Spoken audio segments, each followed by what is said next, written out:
of Module 7 on page 147. Okay, so we looked at our staffing, we looked at the job description, the job design, the advertisement, also the selection process of how to choose your staff.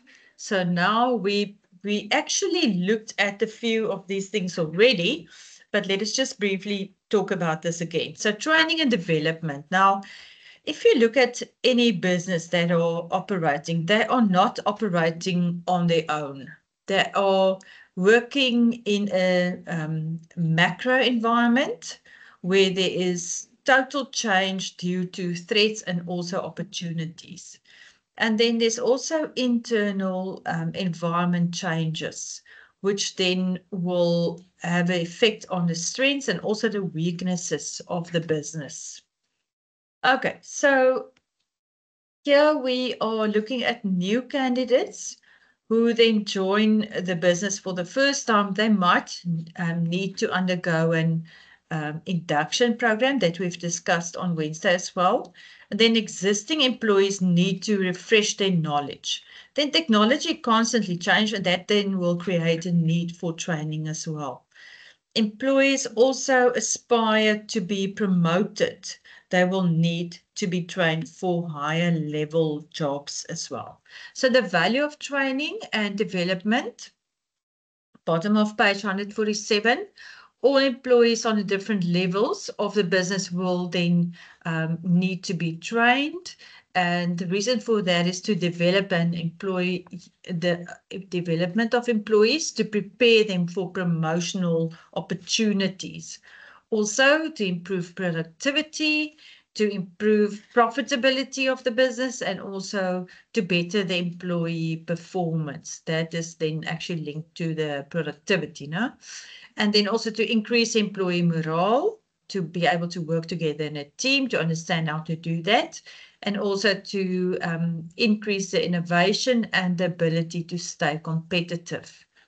The ability to decrease weaknesses, because that is something that you will constantly work on in your business. Remember, we said your business's weaknesses will be the aspects that your competitors will focus on and make that their competitive advantage. And then there's always a situation of your market share that you might lose because of that. Improved relations and also better teamwork to also increase or improve your productivity and also product profitability. Then reduce staff turnover. Staff turnover, we spoke about that previously as well. That is the rate of people coming and going, new people arriving, and then people that you might have trained that will then leave the company or the business. Okay, so the needs of development program.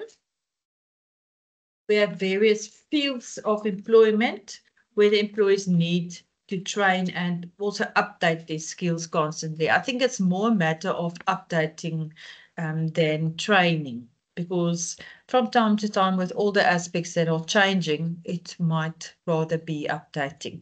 Okay, so the first one is decision-making skills. We've got the 3 levels of management, and that will then give them the ability to make the right decisions that they need to be taught. So we've got different forms here of training. The first one is case studies, where you will simulate the real life situations. Then you have scenarios, where you have different scenarios that will help to improve decision making skills. Also business games, where you have a simulated environment where the managers then assume the different positions in a business. And then the fourth one, in-basket exercise. This is then the analysis of emails and also messages to which a manager needs to react. Okay, so the importance of this is for all levels of management. Then interpersonal skills. This is then where the managers and employees needs good interpersonal skills, also communication, listening skills, and also to know how to deal with conflict. The success of any team will depend on this, and specifically then play an important role. So you can develop this through role playing, also behavioral exercises. This is also for all levels of management. Then the job knowledge. That will depend on the nature of the individual's job, and that need to be sent on industrial related courses to stay competitive in a specific field. The job knowledge can also be broadened by job rotations. Now, we've spoken about that, where you get an opportunity to, for months or then a year's interval, that you can maybe do another job in another department, if you are obviously qualified. Then the organization knowledge on page 149. This is for new employees, where they do the induction process, go through for the mission, the vision, and also objectives of the business. All employees can be part of the job rotation to familiarize themselves with the organization and also gain more understanding of the whole business.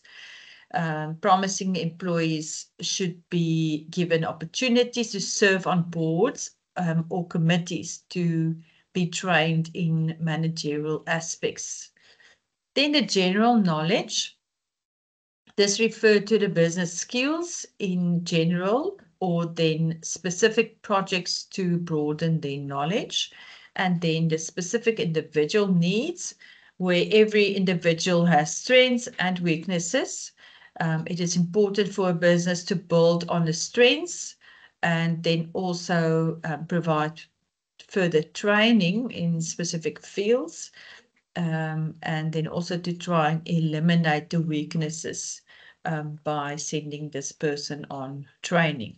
Leadership skills, teamwork plays an important role in a business, and this is then where the leaders should have leadership skills, including the ability to communicate, listen, delegate, deal with conflict, and also ensure that everybody works together.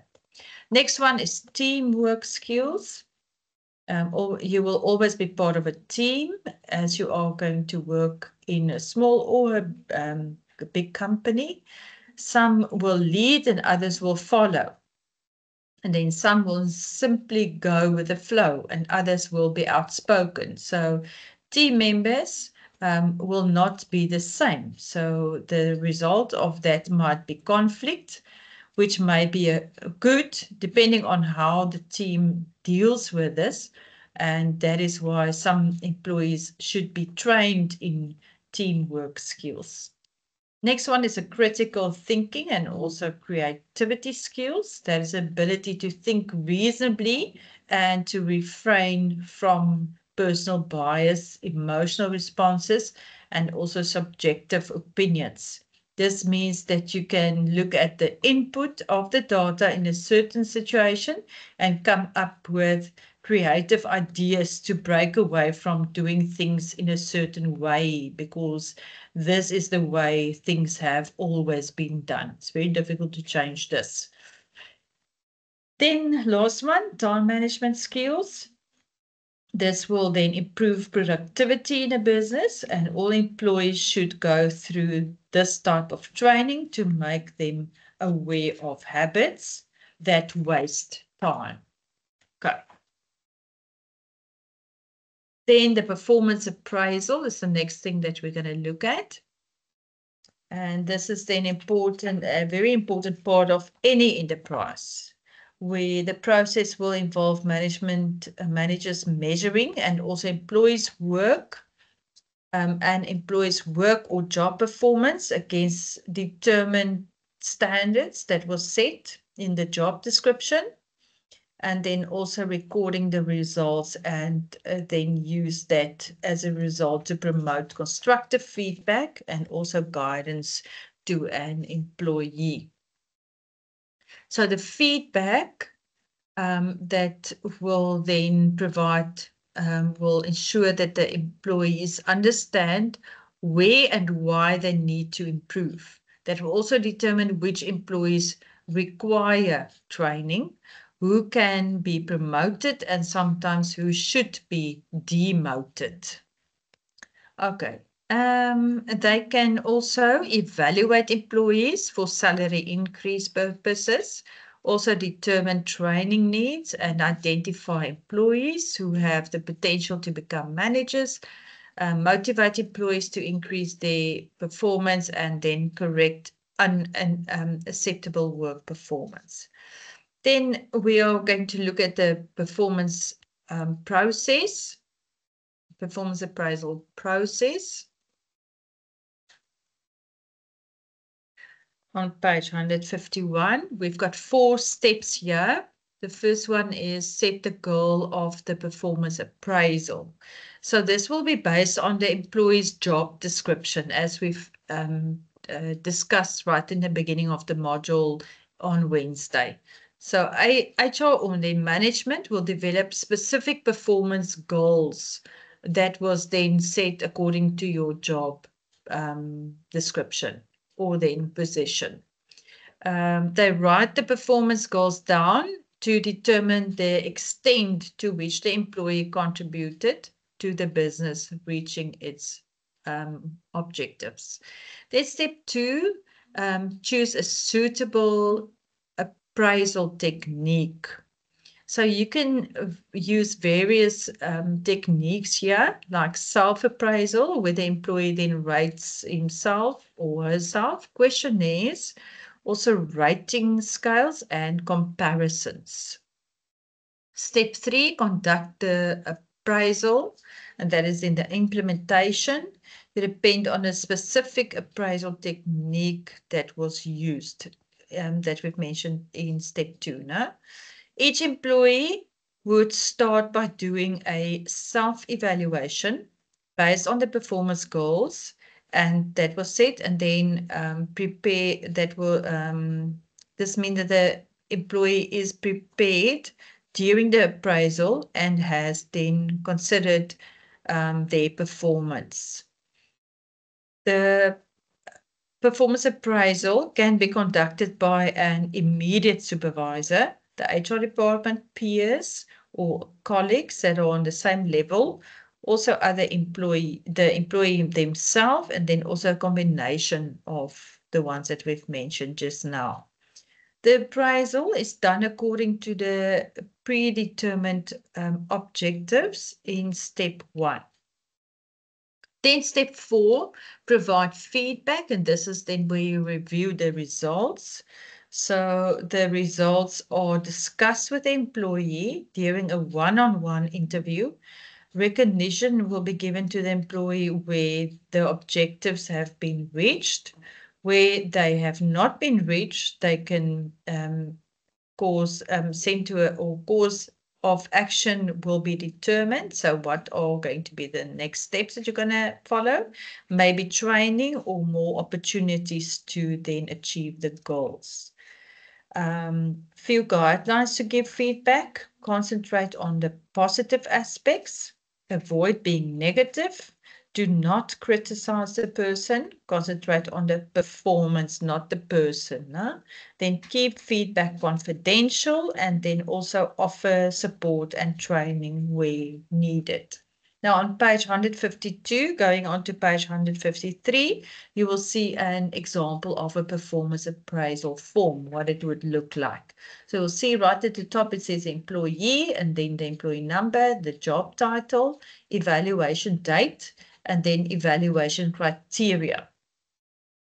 And then satisfactory, adequate, or then needs improvement. So whatever you tick underneath that, you will also motivate that. On page 153, you will see that there is space for comments and recommendations, and then the employee's signature and the date, and then the evaluation performed by, so that will be the person who performed the evaluation will sign, and also the date. Then the positive aspects and the negative aspects of performance appraisals. First, the positive, that will be motivation to improve your performance because there could be an increase in your salaries or even bonuses may be attached to that. Then HR department can use performance appraisals to determine training needs. Then the strengthens the relationship of trust between the immediate supervisor and the employee if the appraisal is done objectively and unbiased. It allows the employee to determine his or her own strengths and try to improve on those. Then the positive feedback enhances goodwill and also may lead to increase in productivity. Last one here, training can be implemented to address problematic areas. Then the negative aspects, performance bonus or a percentage increase in salary is linked to the performance appraisal. So the employees are not necessarily honest in the appraisal. Then HR department uses a performance appraisal to criticize employees. Could be. It is also maybe done by a person other than the immediate supervisor who doesn't maybe know this person or doesn't favor, or they might favor this person. Next one, management could exploit an employee's weaknesses. Negative feedback could destroy trust and goodwill. And then the last one, there may be no follow-up actions like training and development. So everything can just maybe stop there and then. Right, next one, compensation, or we can also maybe call it remuneration or compensation, is the reward for labor. So this refers to the monetary or money value and also consists of a basic salary from fringe benefits. Now, fringe benefits are all the additional offers and benefits that you get, like house allowances, medical schemes, and also pension fund. Payment motivates most employees to be productive and give their best to their work. Employees want to be rewarded for their effort, so the salary package needs to be compiled accurately and fairly. Compiling a salary package. This is then where you compile a whole package to offer a new employee. Managers need to take several factors in consideration, like the supply and demand for a specific job maybe, or labor, trends in similar industries and businesses, and that you will use as a guideline, and then legal aspects that regulates the industry. So on page 155, we're going to look at a few factors. First one is the legal aspects, and this is where you have various laws, like the Basic Conditions of Employment Act 75 of 1997, which states then that the rate of overtime is 1.5 times the normal rate, and that the employees must receive double pay on a public holiday. UIF, that is then Unemployment Insurance Act Fund, actually, 63 of 2001, determines that both employer and then employee must contribute to the UIF, Unemployment Insurance Fund. And then the last legal aspect here, Income Tax Act 58 of 1962 stipulated that employees need to pay tax to the government. We're going to look at these ones a little bit later. Employee tax, this is then the tax that you pay on the earnings according to a certain scale that SARS actually has. It is normally subtracted from the gross wage of the employer and then paid over to SARS. So employees' tax consists of pay as you earn, which is the highest level of taxes that you can pay, and then also standard income tax on employees' side, and then minimum wages, that is according to the Minister of Labour, that will determine the minimum wages for certain jobs. Fringe benefits, we've mentioned them before. I think we didn't mention cell phone allowances, medical aid, travel allowances, meal allowances. Okay, so compulsory. That ones that we've mentioned now is only voluntary benefits. So you can choose if you want to add that, even the bonuses. No? Then the compulsory benefits, you don't have a choice. This is part of what you pay. UIF, this is then both the employer and the employee contribute to the fund equally. Workman's compensation. This is the insurance that covers the loss of income as a result of injury or death of a worker while they are on duty. That is why it's very important to sign in the mornings, because should you be injured and you didn't sign in on the job, you were not present. Leave, this is then includes annual sick, maternity, paternity, and also family responsibility and adoption leave, lately.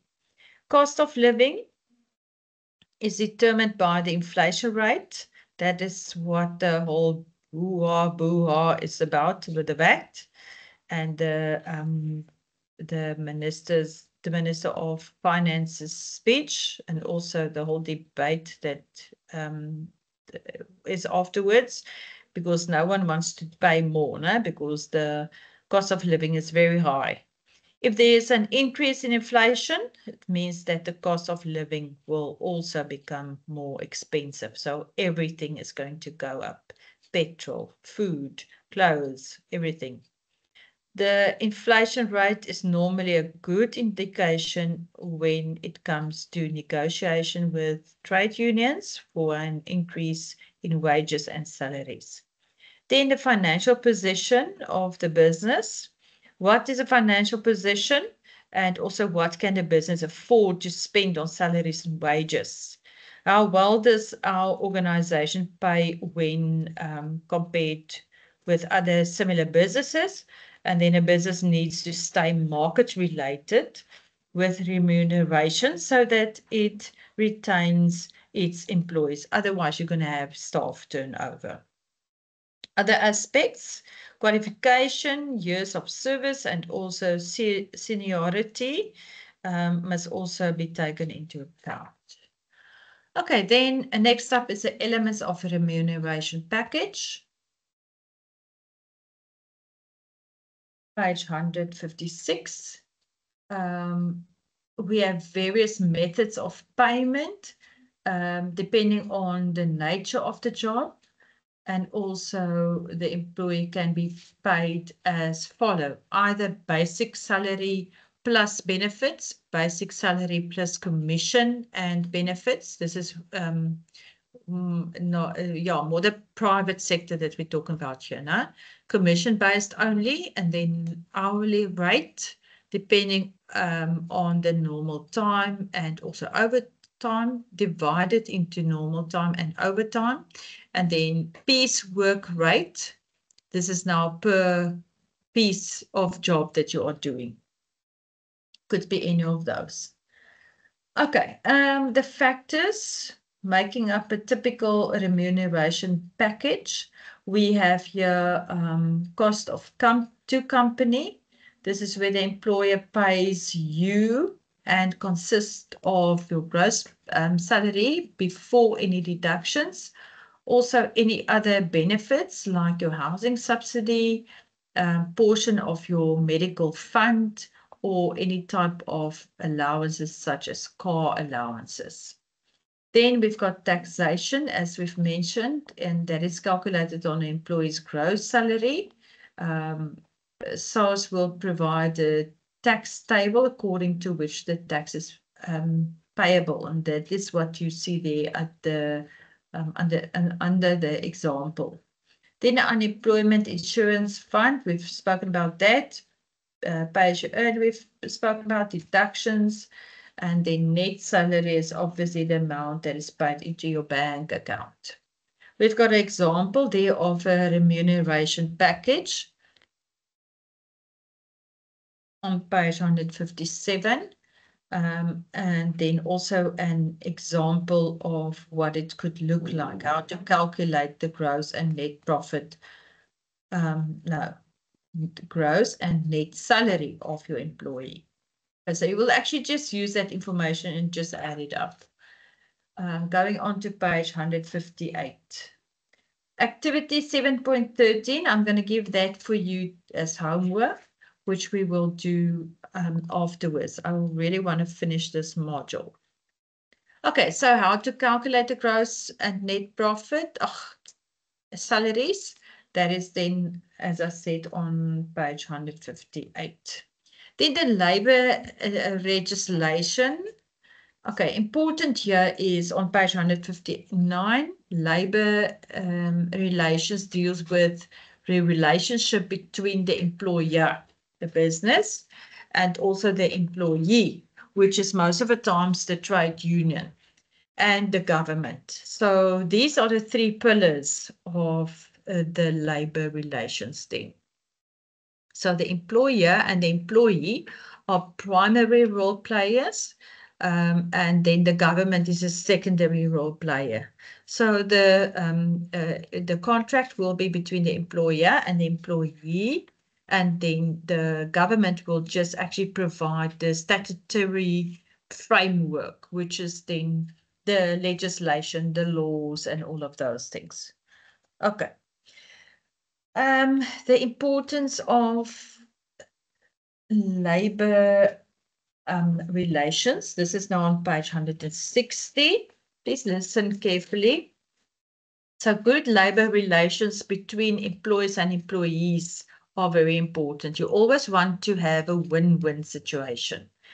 Okay, so people are then individuals and they think independently and have different personalities. So you will always have conflict when you have a group of people or people working together. So conflict is not always negative. It can also depend on how it is dealt with.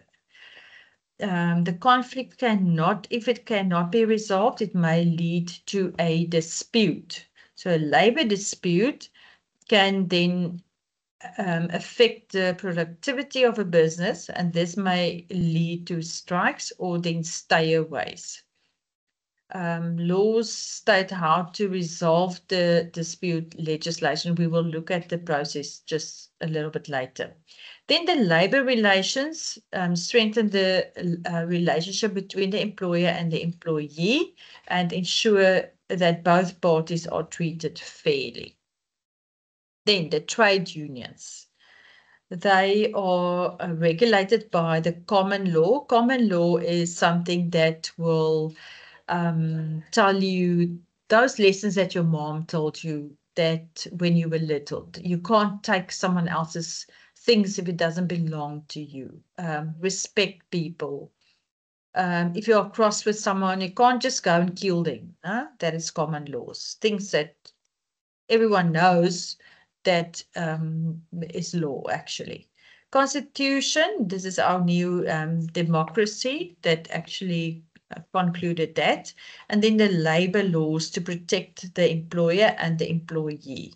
Okay, so both of them. It's not only the employees who are protected, the employer is also protected. Okay, we go on to page 161. Where we are going to look at the nature and the functions of trade unions. So trade unions are recognized in the 1996 Constitution of South Africa, which provide for the right to join trade unions and also for the unions to collective bargain and strike. So that is then giving them permission to do that. What happened in 1996? The new democracy, no? Okay, so trade union represents employees from a specific industry and negotiates collectively on their behalf. So what they do is they form groups. Now, we've looked at the powers in Module 6 now, where we looked at the whole factor that groups have more impact than one person. Okay, so this is where it actually gets to. Then we are going to look at a few collective groups then. First one that they've mentioned here is National Professional Teachers Organization of South Africa, NAPTOSA, maybe you've heard about them.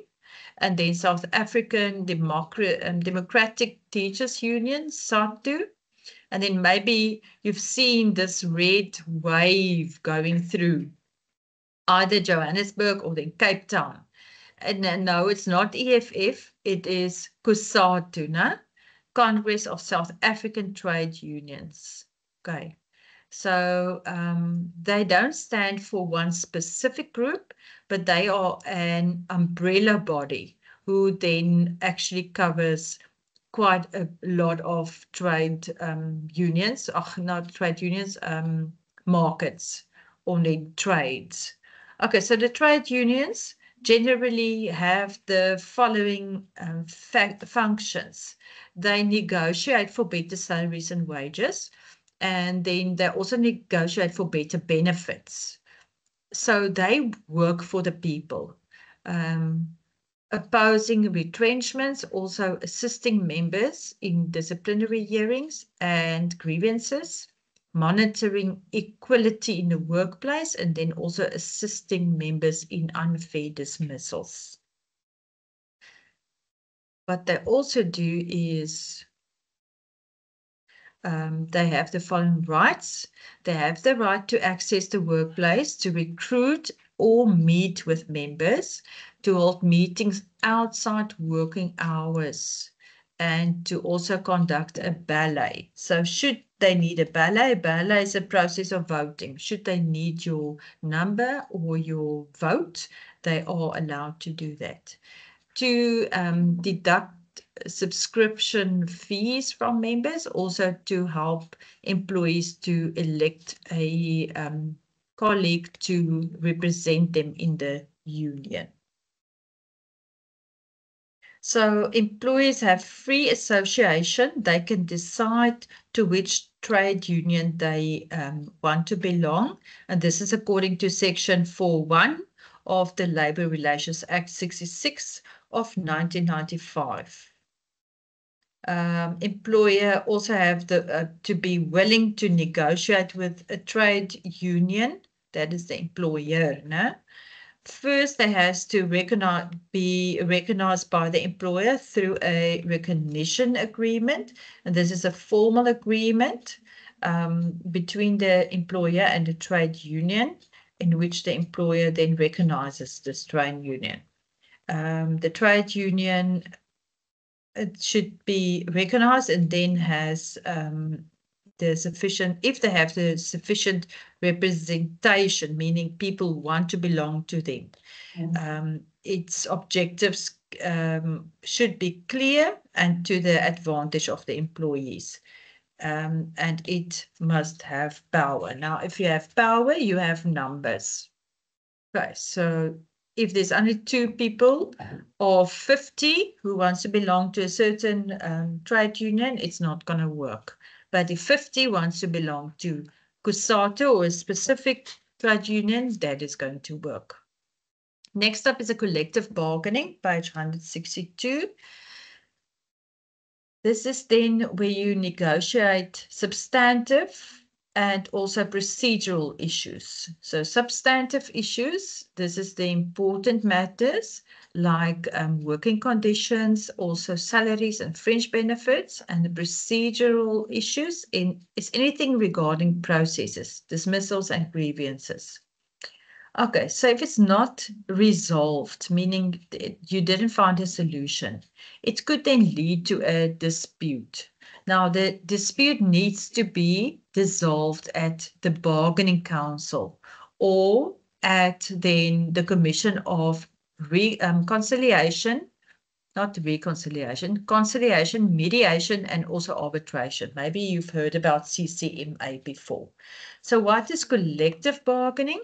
Collective bargaining is where you have a voluntary process of talking to each other, the trade union with the employer or employer's organization, starting a negotiation. Now, the employer's organization is actually you can almost say the trade union for employers. So as you as an employee have the right to belong to a trade union, the employers also have the right to belong to a employers organization.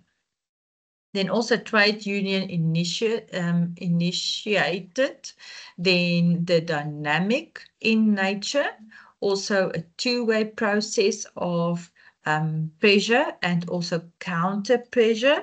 Counter pressure, that is where the pressure comes from the one side and then returned by the other position, opposing party. So it's just referred back. Then a method of reconciling conflicting interest. And then also this is a tool for trying to reach an agreement, and then the mechanism for improving wages and working conditions. Okay. Difference between substantive or procedural issues, substantive issues, as we've mentioned, is issues dealing with the most important aspects, like your working conditions, salaries, and also fringe benefits. Then the procedural issues are those that deal with procedures, like dismissals and grievances. Then there's difference between centralized and decentralized bargaining. Centralized is formal bargaining, which takes place at the central point. Most of the times it is then at the head office. And then decentralized is more informal bargaining that will take place at the workplace, because that is where the issue started. But if it is, so for instance, a substantial issue, it will be centralized. If it is a procedural issue, it will be decentralized. Okay, functions of the CCMA: resolving conflict or dispute through conciliation or arbitration, and then also providing legal advice about unfair dismissals or unfair labor practices, unfair discrimination, freedom of association, organizational rights, collective agreement, mutual interest issues, and also formation of workplace forums. Okay. Then we have the functions of bargaining councils. The functions of that is to conclude collective agreement. So they will also enforce the collective agreement, prevent and resolve labor disputes, perform dispute resolution functions, establish and also administer a fund to be used to resolve disputes, so they can deduct money there. Promote and also establish training and education schemes, and then establish and administer pension, provident, medical aid, sick pay, holiday, unemployment and training schemes or funds, or any similar schemes or funds. And then also develop proposals for submission to the National Economic Development and Labour Council. Maybe you've heard about NEDLAC before, or any other appropriate forums, or on policy and legislation. Determined by collective agreement, the matters then that will not be an issue in dispute for the purpose of a strike or lockout at work.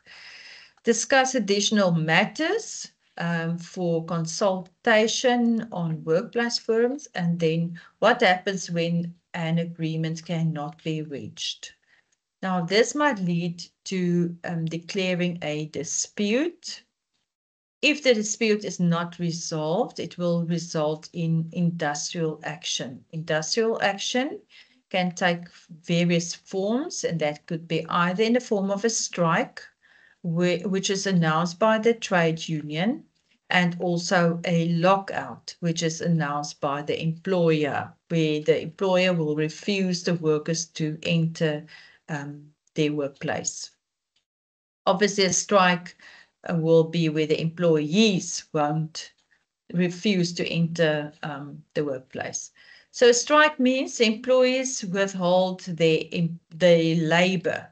So this can then take the form of refusal of work and also go slows. It's not the chip, no? Go slow is where you do your work, but at a very slow pace. And then the lockout, that is then where the workplace, actually the employer, physically excludes. So they lock them out. They're not allowed to enter the employees from their workplace. So how can a dispute be resolved? The Labour Relations Act prescribed the process for dispute, and that is on page 165, figure 712. That will show the mechanism for resolution. So you have the dispute resolution procedure. Then on the one hand, you have the resolution of dispute, meaning resolving. No? Then you go through stage 1, conciliation. And that will be done at either CCMA, if there's no council, or on the other hand, you will go through a council. If there's a council, most of the time CCMA, that is their job to actually solve the problem. If it goes through a council, the process of stage 2 will then be followed. So this is then unresolved. And then if the parties may only depart from these routes by agreement. So then it will go back to mediation, arbitration, adjudication, which is your labor court and appeal court, and also that might then end up in a strike or a lockout. So what is conciliation? That is with the conciliator works then with a trade union and the employer, both separate and together, to try to find a solution to the dispute. If that doesn't work, then you go into mediation. So this is now the third party. That is called a mediator. And that is then where someone, the mediator, facilitates the dispute resolution process. So now we've got a third person or third party involved. The mediator can make recommendations, but cannot make a binding decision. That is done in arbitration. So this is another third party. So from mediation, it goes into arbitration, where the arbitrator will then actually make a final binding decision. If this is not resolved the issue, then the last process is then adjudication. And this is then serious matters, or then where parties cannot reach an agreement, they can approach the labor court for a decision. Okay, so labor legislation, this is then where business have to comply with labor legislation with various acts, and those ones we will find on page 166. I think we've mentioned most of them, maybe not the Occupational Health and Safety Act 85 of 1995, which is then very important because this protects you from getting injured at work, and that you must actually mention any aspects like maintaining your workplace physically, mentally, and also social well-being of the employee, creating favorable work conditions, and also consider the issues relating to industrial safety, occupational medicine, and also industrial hygiene and training and education. Skills Development Act 97 of 1998 is the A, and also the Skills Development Levies Act 9 of 1999 is the LA. This is then to improve the workers' skills by promoting education and training in the workplace. And government then has the National Skills Authority and funds the Skills Development Levy Grant Scheme, and also the Sector Educational and Training Authorities, SETAs, that will actually look after that. So employers must register to pay the levy to the SETAs. They can also claim a percentage back from SARS if they do so. Employment Equity Act 55 of 1998, EEA. This is then to achieve equity in the workplace by promoting equal opportunity and fair treatment in employment by eliminating unfair discrimination and implementing affirmative action measures to redress the disadvantages in employment experienced by designated groups. Last one here, the Basic Conditions of Employment Act, BCEA. This is then applies to all employees and employers except for members of the National Defence Force. They are not included in this. Also National Intelligence Agency, that is part of the police, and also South African Secret Services, which is also could be part of the police and the Defence Force. And unpaid volunteers working for an organization with a charitable purpose. So the act takes precedence over any employment agreement. Okay, so ordinary hours of work, 45 hours in any week, 9 hours in any day of employment works for 5 days or less in a week, 8 hours in a day if the employee then works for more than 5 days in a week. Overtime, this is mostly working on 1.5 or then double if you work on a public holiday. Annual leave, this is then where the employees are entitled to 21 consecutive days or 15 working days annual leave on full pay or by agreement.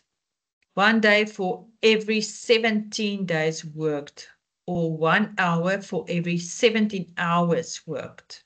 Sick leave, that is then where the employee is entitled to 6 weeks paid leave in a period of 36 months, so 3 years now. During the first 6 months, an employee is entitled to 1 day sick leave for 26 days worked. That is how that is worked out. Then the family responsibility leave. This is then have been in employment with the same employer for more than 4 months and who work for the same employer for at least 4 days per week. They are entitled to 3 days of family responsibility leave. Employment of children and forced labor. It's a criminal offense to employ a child under 15 years of age. Then also children under 18 may not be employed to do work inappropriate for their age or that places them in a risk forced labor is a criminal offense. Okay, this is then the end of this module. We've got a summary on page 169, going on to page 170, and then the summative assessment. Okay, so what I want us to do is I want us to please do activity 7.13. That is on page 158. Thank you.